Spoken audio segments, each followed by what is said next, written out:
Welcome to Making a Murderer, Rubberducky YouTube channel. All right, guys, we're on day 2 of our week, and we're doing the daily MaM CASO Investigative Reports. This is part 27. Page 261. Type of activity, contact with Shannon P. Schroeder. Date of activity, 11/14/05. Reporting officer, investigator John Deering. Documents generated, none. On Monday, 11/14/05 at 16:37 hours, I, Deering, did make contact after receiving a page from the following individual, Shannon P. Schroeder. Schroeder indicated on Tuesday, 11/01/05, he left the residence he shares with William Arndt at about 11 o'clock hours. He stated he had an appointment at social services at noon on that day. He stated William Arndt was outdoors and had actually told Shannon about the smoke.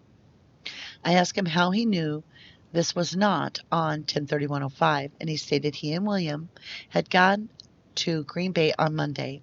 He stated the day he saw the smoke, Shannon was alone in the car. He stated it was coming from northwesterly direction from the residence. He stated it was a pretty calm day and the smoke was going straight up. He suggested we check the township for any sort of burning permits that would have been issued for that day. Schroeder stated the smoke was very black when he observed it. My contact with Schroeder ended at 16:45 hours. Investigation continues. Investigator John Deering, Calumet County Sheriff's Department. Page 262. Type of activity, supplemental report. Date of activity, 11/14/05. Reporting officer, Sergeant Bill Tyson. On Monday, 11/14/05, I, Sergeant Bill Tyson of the Calumet County Sheriff's Department, met with DCI Special Agent Tom Fassbender at the Sheriff's Department. Investigator Fassbender asked me if I would be willing to go with him to Teresa Halbach's residence to collect some clothing of hers for DNA purposes. Special Agent Fassbender did get permission from Teresa's parents to go to the house and to look for articles of clothing that would have her DNA on it. I informed Special Agent Fassbender I would do so. Upon our arrival at the residence, Ryan Hilligus met us. Ryan stated he was a close friend of Teresa Halbach and was temporarily staying at Teresa's residence. Special Agent Fassbender informed him we were there to collect articles of clothing that would have traces of DNA on it. Ryan stated we were welcome into the residence, and he did show us Teresa's bedroom. Upon entering the bedroom, we were looking for a clothing hamper that would have dirty clothing. Ryan pointed to a plastic bag and said Teresa would sometimes pack up her dirty clothing in a plastic bag, take the dirty laundry over to her mom's residence for cleaning. Upon looking through the plastic bag, we did locate several women's panties in the bag. Photographs were taken of the clothing.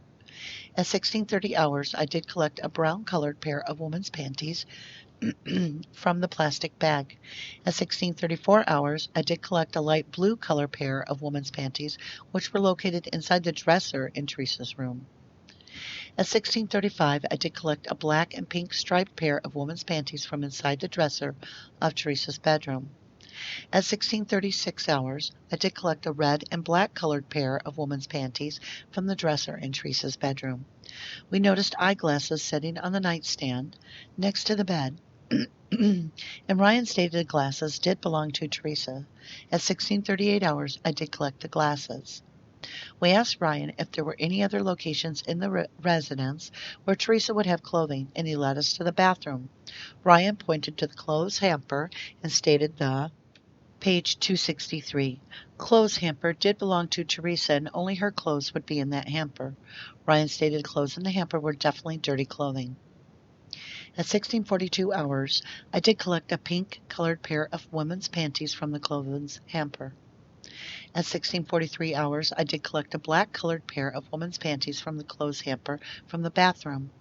At 16:44 hours, I did collect a light-colored purple pair of women's panties from the clothes hamper. These items were separately packaged and photographed prior to collection.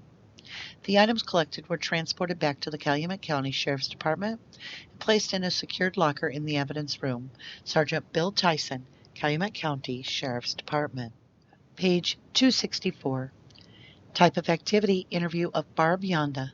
Date of activity, 11/14/05. Reporting Officer Investigator Wendy Baldwin. On 11/14/05 at approximately 16:45 hours, Special Agent Kim Sklorinsky and I, Investigator Baldwin, met with Barbara at the Lighthouse Inn located in Two Rivers. We had prior contact with Barbara, and she did agree to meet us there to speak about the case further. We asked Barbara about the leg cuffs and handcuffs that were purchased in Manitowoc, and she does recall being at the store in October, however, did not remember the date. Barbara said she did buy a pair of pink cuffs and some lotion. We asked her if she could recall what Steven had bought, and she said she thought it was a pair of leg cuffs and handcuffs, however, did not know what color they were. I informed her a receipt from the store indicating a pair of pink handcuffs were purchased, along with an animal print of some sort. Barbara said she did know hers were pink, however, did not know what type Steven bought. We also asked Barbara about the burnt car seat, maroon in color, in Steven's pit. She said there had been one sitting by the fence on the east side of her residence. However, she did not notice that it was gone. Barbara said it was sitting by the trailer near a van. However, she did not know that it was gone. Barbara said Steven was throwing a lot of stuff away lately and did not know the items he was throwing out. We asked Barbara if she could recall the date of 10/31/05, Halloween, and her activities that day. Barbara said she had gone to work and returned home at approximately 4:50 p.m. or 5 o'clock p.m. Barbara said Blaine, Bobby, and Brendan were all home at 5 p.m. She said her boyfriend, Scott Tadich, had picked her up at around 5:15 p.m. and she went with him to the hospital to see his mother, who was in the hospital and had back surgery. Barbara said she returned home at about 7:45 p.m. to 8 o'clock p.m. and told Blaine and Brendan she was going over by Scott's house for a while. Barbara said when she returned home at 8 o'clock p.m., she did see a rather large fire approximately 3 feet high in the pit at Steven's garage. She said she could tell there were 2 people standing there, however, doesn't know who that was.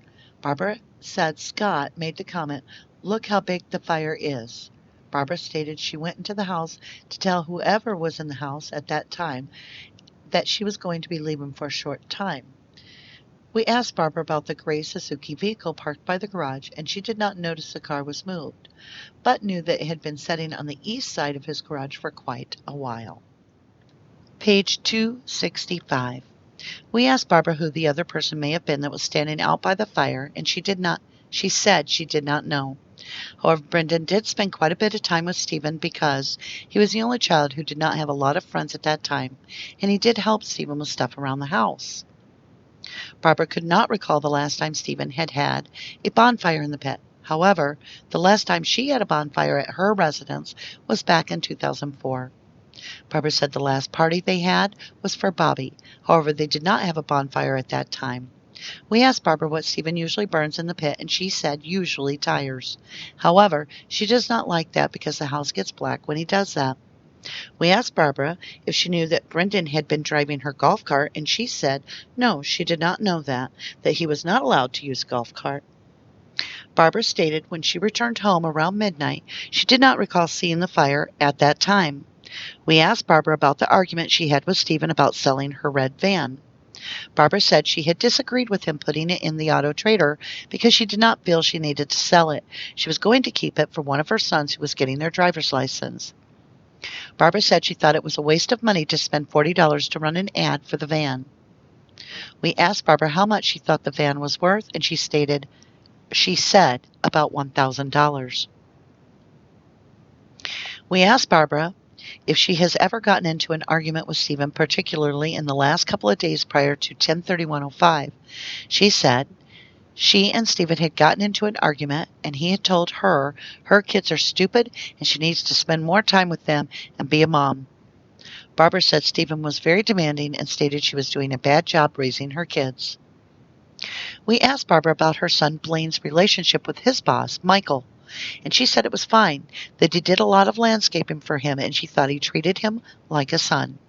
We informed Barbara of our concerns with his boss and the way he was treating him and touching him during an interview that one of the other agents had with Blaine earlier. We asked Barbara who the biggest influence in her son's life would have been, and she said Tom Yonda was good with her kids and took them fishing a lot. However, he had moved out in October.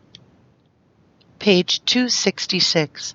I asked Barbara if Steven had ever come on to her sexually, and she said just stupid comments and pushing and shoving.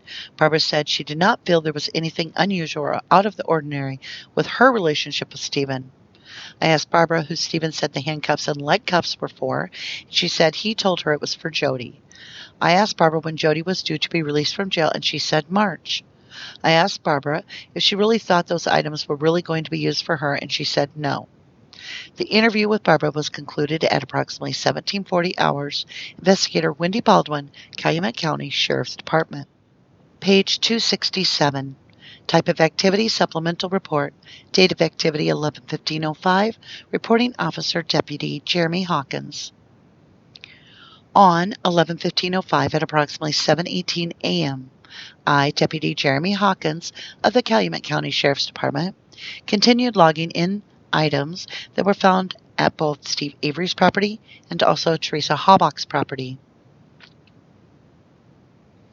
After I finished logging in items that were located at both properties, I took out of evidence items that Investigator Wiegert of the Calumet County Sheriff's Department and Investigator Fassbender of DCI needed to be transported to Wisconsin State Crime Lab located in Madison. The following items were taken out of evidence and boxed up for transport to the Wisconsin State Crime Lab in Madison. Property tag number 8435, fabric taken from upper couch back from 12932 Avery Road. Property tag number 8433, fabric taken from couch front from 12932 Avery Road.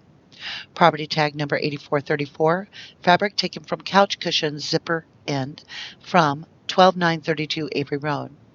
Property tag number 8432, stain from couch cushion top right front from 12932 Avery Road. Property tag number 8431, fabric from couch cushion top left by zipper from 12932 Avery Road. Property tag number 8004, pair of leg irons, pair of handcuffs located in nightstand next to desk at 12932 Avery Road. Property tag number 6195, bed sheets with red stains located in a main bedroom at 12928 Avery Road. Property tag number 8310, a paper towel with possible blood on it. Property tag number 8051, pink-colored pair of women's thong underwear from the Haubock residence. Property tag number 8052, black-colored pair of women's panties from the Haubock residence. Property tag number 8053, light purple-colored pair of women's panties from the Haubock residence. Property tag number 7628, pillow with red stain. Property tag number 7627, swabs from possible blood stain located inside a door leading to the living room from the red trailer located on the Avery property. Property tag number 7623, swabs from possible blood stains located in the bathroom at the red trailer on the Avery property. Property tag number 8479, rag with possible blood or rust stains located at a quarry south of Avery Road. Page 268. Property tag number 7108, pillowcase with red stain located in a trailer located on the Avery property. Property tag number 8438, two sexual devices, one of which was a vibrator and one a dildo, located in a bathroom and laundry room of the Avery property. Property tag number 8325, purple thong panties located in the white trailer near the license plate car. Property tag number 8050, one pair of eyeglasses located on the nightstand next to Teresa Haubock's bed at the Haubock residence. Property tag number 8008, swabs of possible blood located in the quarry south of Avery's property. Property tag number 8009, control swab from the possible blood stain found at the quarry south of Avery's property. After the items were put in boxes for transport down to the Wisconsin State Crime Lab in Madison and a cover letter and transmittal form were finished, I transported the items to the Wisconsin State Crime Lab and released the items to Fran Lutz of the Wisconsin State Crime Lab in Madison. The items were logged in by Fran Lutz, and a receipt for the items was received by myself, Deputy Jeremy Hawkins, Calumet County Sheriff's Department. Page 269, type of activity, receipt of laboratory findings from the Wisconsin State Crime Lab. Date of activity 11/15/05, reporting officer, investigator Mark Wiegert. On 11/15/05, I, Investigator Wiegert, received a copy of lab findings from the Wisconsin State Crime Laboratory. The following is a very brief synopsis of the laboratory findings. It indicates a profile developed from items A1 and A14 are consistent with originating from the same female individual. The profile developed from items A6, A8, A9, A12, B1, B3, B4, B5, and C is consistent with originating from the same male individual. No DNA profile was obtained from items B2 and D1. Item A13A was not utilized for DNA purposes. The findings also indicated a keyboard search of the profile from item A6 on 11/10/05 against the Wisconsin DNA Databank resulted in a match to a DNA profile contained in the Convicted Offender Index. New information regarding this convicted offender sample is as follows. Databank number D94-1970. Offender name Steven Allen Avery. Date of birth 07/09/62. Race and sex Caucasian, male. State ID number 161920. Department of Corrections number 122987. FBI number 749102AA1. This is a brief synopsis of the laboratory finding. Please see the included report for more detailed information. Investigation continues. Investigator Mark Wiegert, Calumet County Sheriff's Department. Page 270, type of activity, supplemental report, date of activity 11/16/05, reporting officer Captain Paul Rush. On Wednesday, 11/16/05, I, Captain Paul Rush of the Calumet County Sheriff's Department, was requested by Sheriff Jerry Pogel to continue the dispatch log tape of a phone call made by Pamela Sturm on 11/05/05 at about 10:30 a.m. I checked the dispatch log records and found a phone call made by Sturm to the Calumet County Sheriff's Dispatch Center on 11/05/05 at 10:29 a.m. I copied the conversation onto a cassette tape and logged the tape into the Sheriff's Department evidence room. Captain Paul Rush, Calumet County Sheriff's Department. All right, you guys, let's go ahead and start our review. We're going to start on page 261. And this is more of the interview regarding the plume of smoke scene. Now, we have looked up this address yesterday, and that address is over, it's like 9.5 miles away, so that's a long ways away. But he does state that the day he saw smoke, Shannon was alone in the car, and he stated it was coming from northwesterly direction from the residence, and that he saw smoke was very black when he observed it. Now let's go up. He said northwest, and I want to see if that is exactly what they reported William Art. And let's see, what direction did he say? Northwest. Okay, so we can verify that two different eyewitnesses do see the smoke, and that it had to be closer than Avery's, obviously. So then we move on to 262, and we have Bill Tyson, who is talking about Teresa Halbach's residence and collecting some of her DNA, some clothing perhaps, to get DNA. And he talks about, upon his arrival, guess who meets him at the door? You got it. Ryan Hillegas. And Ryan is stating that he is a close friend of Teresa and that he is temporarily staying at Teresa's residence. So, this is 11/14. He's still there for 2 weeks. Ryan takes the investigators to Teresa's bedroom, and they begin to look through a plastic bag of dirty laundry and her dresser. Now, here's some questions. Why don't we get the photographs of the clothing that were taken? I haven't seen them, so if they're out there, somebody show them to me. But look at this. He collects a light blue pair, a black and pink striped pair, a red and black colored pair, and then he collects eyeglasses next to the bed.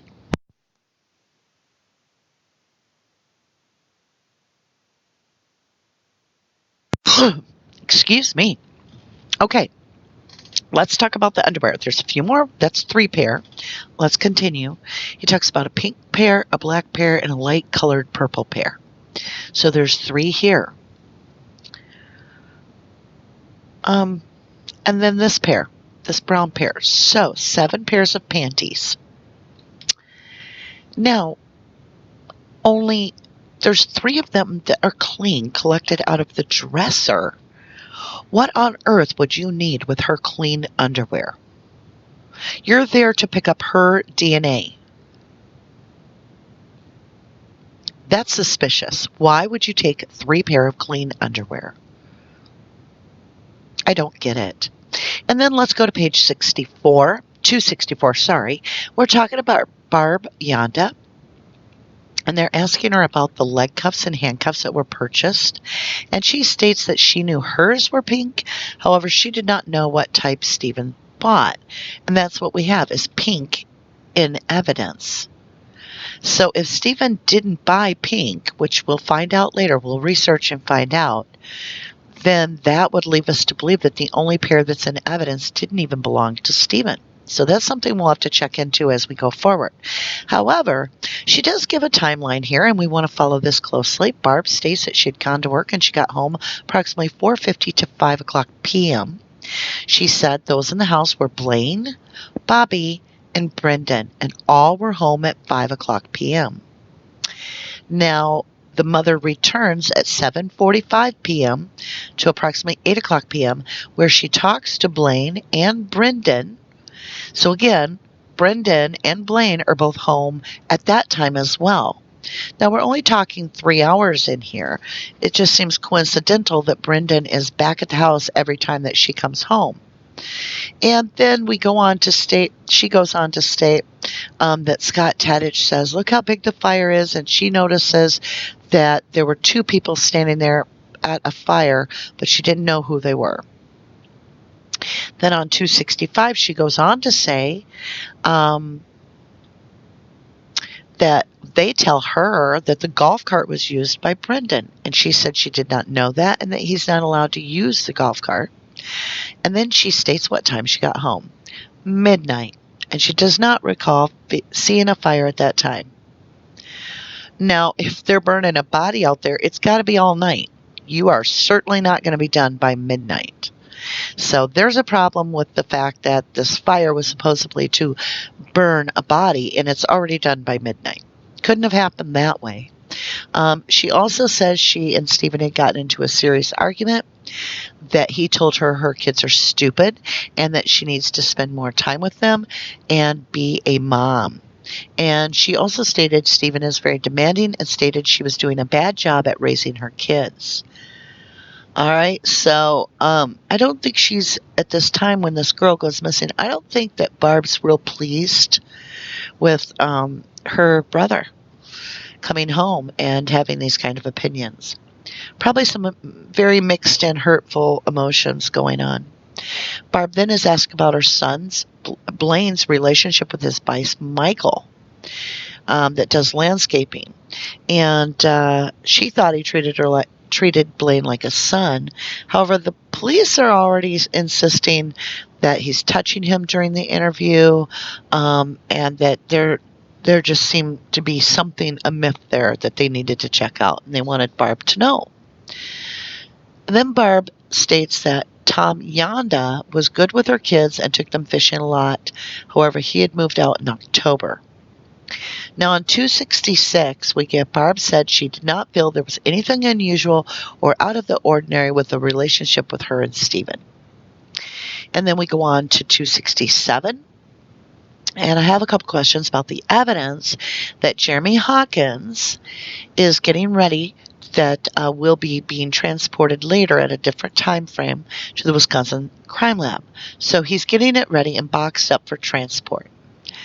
Now, all of the top part is supposedly from Steven Avery's, because that's the address. However, we get the bed sheets with red stains at 12-928 Avery Road. So that is not Steven's bedding. We get a paper towel with possible blood on it, 8310. Then we get Teresa Halbach's underwear, property tag 8051, pink colored thong underwear from the Halbach residence, as well as a black pair of women's panties from the Halbach residence, and then a light purple colored pair from the Halbach residence. So before we go any further, that's 3 pair of underwear. So what do we have? We have 51, 52, and 53. Let's go verify where 51, 52, and 53 originally came from, because they do talk about the colors. So we're going to have to, we'll do this. We'll grab a copy, and that way we can compare. And we will talk about which pair got collected from which. So here's some of them. Let's see if we can grab this. And we'll bring it down to the page that we were on. Let's see, we were right about in here. Let's pull that back up, make it a little smaller. So we're going to find out which ones they took. So the black colored pair, we have a red and black pair here. We have black and pink. We have brown and blue. So no black. All right. We have a light purple pair. Okay. We've got red and black, black and pink, and a light blue pair. No go. So those aren't any of those. And then let's see. There was a pink colored pair. We've got brown, light blue, pink, and black, and none of those. So let's go up and take the other list. We'll go ahead and scroll right back up to where we were. And we'll look at the second part of the list right here on page 263. We're going to take a new little shot of this, and this is page 263. And now we'll scroll back down. We want to look at this kind of very direct to see which underwear that they're sending to the crime lab. So we're looking for a pink pair. Okay.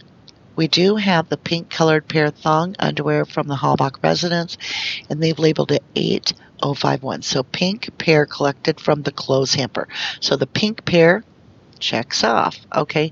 Now we're looking for the black colored pair. Black colored pair right here.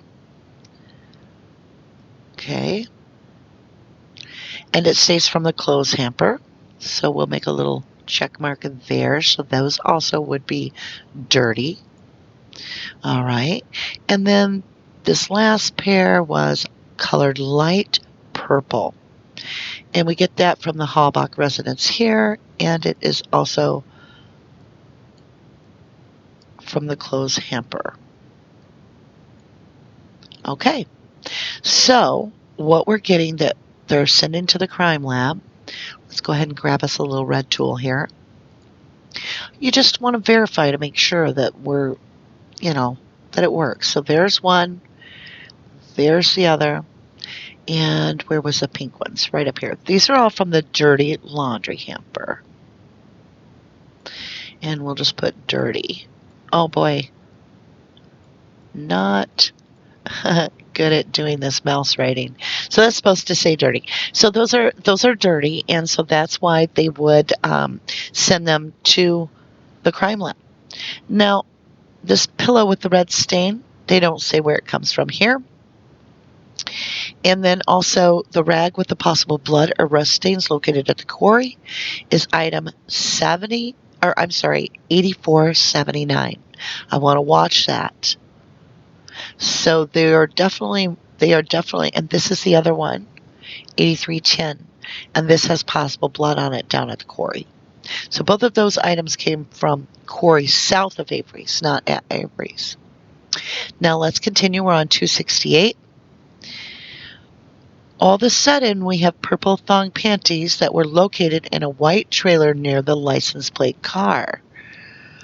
What was the ones we found at Teresa's? So it's not... Let's look. We would need the other page because the last 3 were given to the crime lab, did come from Teresa's. Excuse me. Let's scroll up. And we're going to dig into this section here. So we're going to get a copy one more time of that. Go back to it. There we go. And now let's go back down where we're finding purple thong panties located in a white trailer near the license plate car. Now, if we're finding the license plates folded up in that vehicle, and then we're finding a white trailer with purple thong underwear there, my question then would be, do we have any purple thong underwear here? So we've got brown, we've got light blue colored pair of women's, we've got black and pink, we've got red and black. So none of those would be. It just is interesting that the Halbach underwear, right here, light colored, they've checked it, they're going to send it to the crime lab. I just find this interesting, you guys, why we're finding underwear in a trailer by the license plate car at the same time that they happen to be collecting. Maybe that made them go collect underwear to see if the DNA on the purple ones that they found at the white trailer then matched. Whoops, we went a little too far. Quite a ways too far. I just kept going and going and going. Okay, here we are. Right up here. Yeah, maybe this is why they went and collected the underwear. But why they collected clean ones, I don't understand. It just bothers me. And then we're also talking about the swabs of possible blood in the Corey as well as the control blood. So, and the eyeglasses that Teresa supposedly wore, even though after reviewing her driver's license a few reads ago, her driver's license states that she has no restrictions. Okay, we're on 269, and we're going to, now this is going to take a minute. So if you need to take a second to understand this, go ahead, rewind, feel free to pause it, compare the two different forms. But what we're going to do is we're going to flip over to a different form that's going to give us the ability to check what they're stating. So this is Mark Wiegert of the Crime Lab. We're on page 269, and we're talking about the 15th of November. And this is the Crime Lab's findings, okay, laboratory findings right there. It indicates a profile developed from A1 and A14 are consistent with originating from the same female individual. So let's go look at that, the actual report that he's referring to, and we have A1. And this is the Culhane report right here, and it's done on the 14th. And it is to Sheriff Pogel and to Matthew Joy. All right. And Peg Lockenslacker has signed that this is here. And then we have also the person that is Sherry's boss, and that's Varela. So, let's go ahead and scroll down here. How do we scroll down? Not doing it this way, I'll tell you that much. Let's go up here and readjust this somehow. Okay, we'll leave it the way it is. All right, so A1 is a questionable stain recovered from the rear cargo area. Now, what was the other one? That was A1 and A14. Okay, we'll scroll.